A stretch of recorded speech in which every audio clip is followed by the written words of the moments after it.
నాన్న ఇలా నిందతో ప్రాణాలతో ఉండే కన్నా చచ్చిపోవడం నయం నాన్న. ఒక 10 నిమిషాలు నాకు సమయం ఇవ్వమని చెప్పండి నాన్న. మీరైనా చెప్పండి నాన్న అని భూమి అనడంతో, ఇప్పుడు ఒక్క నిమిషం అన్నావు, ఇంతలోనే 10 నిమిషాలని చెప్తున్నావు. అంటే అపూర్వ గారు చెప్పినట్లు ఈడ్చుకు వెళ్తే గాని నువ్వు రావా? నువ్వు చాలా ముదురుదానిలా ఉన్నావే, ఈడ్చుకు వెళ్దాం అని ఇన్స్పెక్టర్ చెప్తూ ఉంటే, ఆగండి ఇన్స్పెక్టర్ గారు, భూమి ఎందుకు సమయం అడిగిందో, తను ఏం చెప్పాలనుకుంటుందో నాకు కూడా వినాలని ఉంది. అసలు భూమి ఇలా చేసిందంటే ఇప్పటికీ నాకు నమ్మబుద్ధి కావటం లేదు. భూమి అడిగినట్లు ఆ 10 నిమిషాల సమయం ఇవ్వండి అని శరశ్చంద్ర అంటూ ఉంటాడు. థ్యాంక్స్ నాన్న, ఈ మాత్రమైనా నాపై నమ్మకం ఉంచి సమయం ఇస్తున్నందుకు. ఇప్పుడు నేను అపూర్వ ఆంటీని చంపాలని ప్రయత్నించానని కదా మీరంతా నాపై ఇలా నింద వేస్తున్నారు అని భూమి అనడంతో, అదే నిజం, అందుకే కదా పోలీసులు కూడా వచ్చారు, మళ్ళీ అదే అడుగుతావేంటి అని గోరింటాకు అంటుంది. సరే పిన్ని, ఇప్పుడు చూడండి, ఈ కాఫీ తాగే కదా అపూర్వ ఆంటీకి ఇలా ప్రాణం మీదకి వచ్చింది, అందుకే కదా ఈ కాఫీ పూర్తిగా తాగలేకపోయింది అని సగం తాగేసి ఉన్న ఆ కాఫీ కప్పుని భూమి చూపిస్తూ ఉంటే, ఇన్స్పెక్టర్ గారు ప్రూఫ్స్ కోసం వాటిని కూడా పట్టుకు వెళ్ళండి అని నక్షత్ర అంటూ ఉంటుంది. అవసరం లేదు అంటూ భూమి వెంటనే ఆ మిగిలిన కాఫీని మొత్తం కూడా తాగేస్తుంది. అమ్మ భూమి ఆగు అంటూ శరశ్చంద్ర కృష్ణప్రసాద్ అరుస్తున్నా కూడా భూమి మొత్తం తాగేస్తూ ఉంటుంది. అమ్మ భూమి ఏంటమ్మా ఇలా చేశావు అని శరశ్చంద్ర అంటే, చెప్పాను కదా నాన్న, ప్రాణాలతో ఉండే కన్నా చావటమే మేలు, అందుకే తాగేశాను. అయినా నేను తాగిన కాఫీలో విషం కలిసిందని నేను అనుకోవటం లేదు, నేను నమ్మటం లేదు అని భూమి చెప్తూ ఉంటుంది. అమ్మ భూమి, అయినా అందులో విషం కలిసిందమ్మా, ఇలా మాట్లాడటం కరెక్ట్ కాదు, నువ్వు వెంటనే ట్రీట్మెంట్ చేయించుకో, డాక్టర్ గారు ట్రీట్మెంట్ చేయండి అని కేపీ చెప్తూ ఉంటే, అవును వెంటనే విరుగుడు ఇంజెక్షన్ ఇవ్వాల్సిందే అని డాక్టర్ అంటాడు. అవసరం లేదు డాక్టర్ గారు, ఇందులో అసలు విషయం కలిస్తే కదా నేను చనిపోవటానికి. నేనైతే నమ్ముతున్నాను, మీరు మా అపూర్వ ఆంటీ తాగిన 20 మినిట్స్ తర్వాత కదా వచ్చారు, అప్పటి వరకు మా అపూర్వ ఆంటీ ప్రాణాలతోనే ఉన్నారు కదా, అంటే ఎప్పటి వరకు నాకు ఏమీ కాదనే కదా అర్థం. అప్పటి వరకు నాకేమీ కాకపోతే ఆ తర్వాత నాకు ట్రీట్మెంట్ చేద్దురులేండి ఏదైనా అయితే అని భూమి తాగేసిన కాఫీ కప్పుని కాఫీ టేబుల్పై పెడుతుంది. అలా 20 మినిట్స్ వరకు భూమి నిలబడే ఉంటుంది. చూసారా నాన్న, 20 నిమిషాలు అయిపోయింది, నాకేమీ కాలేదు. అప్పుడు అపూర్వ ఆంటీ తాగిన కాఫీలో నేను ఎలాంటి విషం కలపలేదు నాన్న, ఇప్పటికైనా నన్ను నమ్మండి, నాపై విషం చిమ్మటానికే నాపై ఇలా కుట్ర చేశారు అని భూమి అంటుంది. అప్పుడే డాక్టర్, భూమి చెప్పింది నిజం, ఆ కాఫీలో ఎలాంటి విషం కలవలేదు, నక్షత్ర ఇస్తానన్న డబ్బులకి ఆశపడి నేనే ఇలా నాటకమాడాను, ఇంతకన్నా నేను ఎక్కువ అబద్ధాలు చెప్తే నా డాక్టర్ లైసెన్స్ కూడా రద్దయిపోతుంది, అందుకే నేను నిజం చెప్పేశాను అని డాక్టర్ చెప్తూ ఉంటాడు. ఇక శరశ్చంద్ర చాలా కోపంగా నక్షత్ర వైపు రగిలిపోతూ చూస్తూ ఉంటాడు.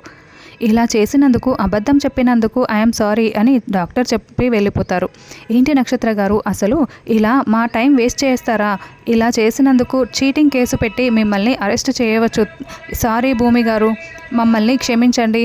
ఏంటి శరశ్చంద్ర గారు ఇలాంటి కూతుర్ని కన్నారు, ఐఎమ్ సో సారీ అంటూ ఇన్స్పెక్టర్, పోలీసులు అక్కడి నుంచి వెళ్ళిపోతారు. చూసావా, నువ్వు చేసిన దానికి ఆ ఇన్స్పెక్టర్ నన్ను తిట్టేసి ఎలా మాట్లాడి వెళ్ళాడో, అసలు ఎందుకు ఇదంతా చేశావు, బుద్ధుందా నీకు ఇలా చేయడానికి అని శరశ్చంద్ర గట్టిగా నక్షత్రాన్ని తిడుతూ ఉంటాడు. అవును నేనే ఇదంతా చేశాను, ఎందుకంటే ఈ దత్తత నాకు ఇష్టం లేదు కాబట్టి అని నక్షత్ర అరుస్తూ చెప్తూ ఉంటుంది. అసలు నేను కూతురుగా ఉండగా ఇంకొకరిని మీరు దత్తత తీసుకోవడం ఏంటి, అది కూడా కూతురుగా, అంటే నేను సరిగ్గా లేను అందుకే ఇంకొకరిని కూతురుగా దత్తత తీసుకుంటున్నారు అని, అది నాపై పడిన నింద కాదా, మరి నాపై నింద పడేలా చేస్తారా అని నక్షత్ర నిలదీస్తూ ఉంటే, అవును మేము కూడా వద్దు వద్దు అని చెప్తున్నా కూడా నింద పడుతుంది, నాపై నింద పడటం మీకు ఇష్టమా అని బలవంతంగా మా చేత ఒప్పించింది అల్లుడు గారు అని గోరింటాకు అంటుంది. అందుకేనా మీ ముగ్గురు కలిసి ఇలాంటి నాటకమాడారు అని శరశ్చంద్ర అంటాడు. అవునని గోరింటాకు చెప్తుంది. చూడండి అత్తయ్య గారు, మనం చెప్పే మాటలతోనే లోకానికి అన్నీ కూడా అర్థమవుతాయి. భూమి నాకు అక్కలా కనిపిస్తూ ఉంది, భూమిని దత్తత తీసుకోండి నాన్న అని చెప్తే లోకమంతా కూడా నక్షత్ర చాలా మంచిదని అనుకుంటూ ఉంటారు. అదే నక్షత్ర, భూమిని చూస్తుంటే నాకు చాలా కోపం వస్తుంది, అసలు భూమి నాకు అక్కేంటి, మీరు దత్తత తీసుకున్నారంటే నేను అస్సలు అంగీకరించను అని నక్షత్ర చెప్పింది అనుకోండి, అదే లోకం నక్షత్రలో అసూయ జలసీని చూస్తారు. మనం చెప్పే మాటల్ని బట్టే లోకం ఏదైనా అర్థం చేసుకుంటుంది. ఇప్పటికైనా అర్థమవుతుందా అత్తయ్య గారు అని శరశ్చంద్ర అంటూ ఉంటాడు. ఇప్పుడిప్పుడే అర్థమవుతుంది బావా, అంటే మీకు ఈ దత్తత ఆపే ఉద్దేశమే లేదా అని అపూర్వ అడుగుతూ ఉంటుంది. లేదు అని శరశ్చంద్ర తేల్చి చెప్తాడు. చూడు అపూర్వ, అసలు ఈ దత్తత వల్ల మీకు వచ్చే నష్టం ఏంటో నాకేమీ అర్థం కావటం లేదు. భూమిని చూస్తూ ఉంటే నాకు శోభకి పుట్టిన కూతురు లాగానే అనిపిస్తూ ఉంటుంది. అందుకే నేను భూమిని వదులుకోలేను, అందుకే భూమిని దత్తత తీసుకోవాలనుకుంటున్నాను అని శరశ్చంద్ర తేల్చి చెప్పేస్తాడు. అంటే మేమేమైపోయినా పర్వాలేదా, భూమిని మాత్రం మీరు దత్తత తీసుకునే తీరుతారా అని నక్షత్ర అంటే, అవును బావా అని అపూర్వ కూడా అంటుంది. మీరు భూమిని సొంత కూతురు అనుకున్నా నేనైతే అలా అనుకోలేను, అలా చూడలేను అని నక్షత్ర చెప్తే, అవును నేను అనుకోలేను అని అపూర్వ గోరింటాకు కూడా అంటారు. మీరు ఏమైనా అనుకోండి, అనుకోకపోండి, నాకు సంబంధం లేదు, నాకు అవన్నీ అనవసరం, ఈ దత్తత మాత్రం ఆగదు, నేను దత్తత కార్యక్రమం జరిపించే తీరుతాను అని శరశ్చంద్ర అనడంతో ముగ్గురు చాలా షాకింగ్గా చూస్తూ ఉంటారు. అంటే నేను కావాలా, భూమి కావాలా అని, అంటే మీరు భూమినే కావాలంటారా డాడీ అని నక్షత్ర అడుగుతూ ఉంటుంది. నాకు ఇద్దరు కావాలి అని శరశ్చంద్ర చెప్తాడు. మీరు కనుక ఈ భూమిని దత్తత తీసుకుంటే నేను ఇంట్లో ఉండను డాడీ, నాకైతే అవసరం లేదు అని నక్షత్ర చెప్తూ ఉంటుంది. నేను ఉండను అని అపూర్వ అంటే, నేను మాత్రం ఉండాలని అనుకుంటున్నానా ఏంటి అని గోరింటాకు అంటుంది. అయితే మీ ఇష్టం, నేనైతే భూమిని దత్తత తీసుకునే తీరుతాను, ఉండాలా వద్దా అన్నది మీ నిర్ణయంపై ఆధారపడి ఉంటుంది, వెళ్ళాలనుకుంటే వెళ్ళిపోవచ్చు అని శరశ్చంద్ర చెప్తాడు. అలాగేనని వెళ్ళిపోవటానికి నక్షత్ర అపూర్వ అక్కడి నుంచి వెళ్తూ ఉంటే, ఆగండి అని భూమి అంటుంది. అలా మాట్లాడకండి నాన్న, మనమందరము ఒక్కటే, మీరు దత్తత తీసుకున్నా తీసుకోకపోయినా మనమందరము కలిసే ఉండాలి నాన్న, వీళ్ళు ఇంట్లో నుంచి వెళ్ళకూడదు అని భూమి అంటుంది. చూసారా భూమి సంస్కారం మీ సంస్కారానికి ఎంత తేడా ఉందో అని శరశ్చంద్ర అంటే, వద్దు నాన్న, అలా పోల్చి వీళ్ళకి కోపాన్ని మరింత ఎక్కువ చేయకండి, ఇప్పుడు ఈ దత్తత వీళ్ళకి ఇష్టం లేదు, మీరు నన్ను దత్తత తీసుకున్న తర్వాత వీళ్ళు ఇంట్లో నుంచి వెళ్ళిపోతే ఈ కుటుంబాన్ని విడదీసిన దాన్ని నేనే అవుతాను, కాబట్టి ఇప్పుడు ఈ దత్తత వద్దు నాన్న, ఇంట్లో వాళ్ళందరికీ ఇష్టమైన రోజే మీరు నన్ను దత్తత తీసుకోండి అని భూమి లోపలికి వెళ్తుంది. అమ్మ భూమి అని శరశ్చంద్ర పిలుస్తున్నా కూడా భూమి పలక్కుండా లోపలికి వెళ్ళిపోతుంది.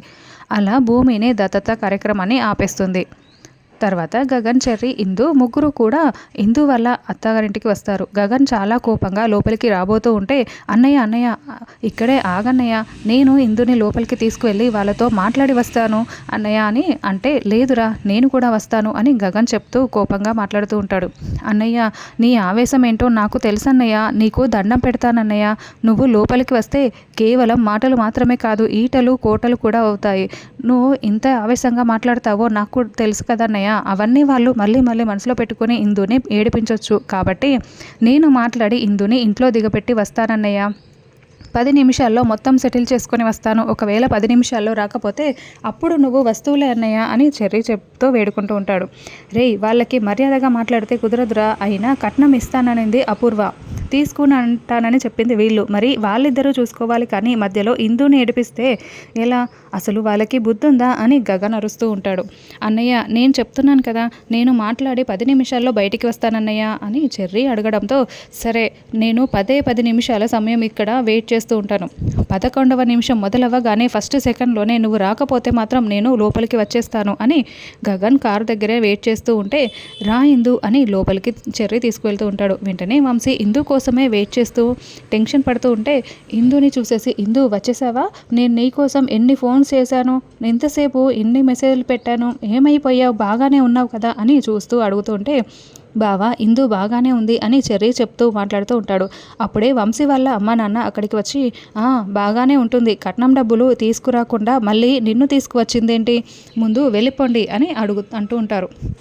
అది కాదు, ఒక 1 వీక్ సమయం ఇవ్వండి, మీరు కట్నం విషయంలో ఇంత సీరియస్గా ఉన్నారన్న విషయం నాకు ఇప్పుడే కదా తెలిసింది, వచ్చిన 10 నిమిషాల్లో 6 నిమిషాలు అయిపోయింది, ఒక 1 వీక్ సమయం ఇవ్వండి, నేను మొత్తం సర్ది నేను కట్నం డబ్బులు పంపిస్తాను అని చెర్రీ వేడుకుంటూ ఉంటాడు.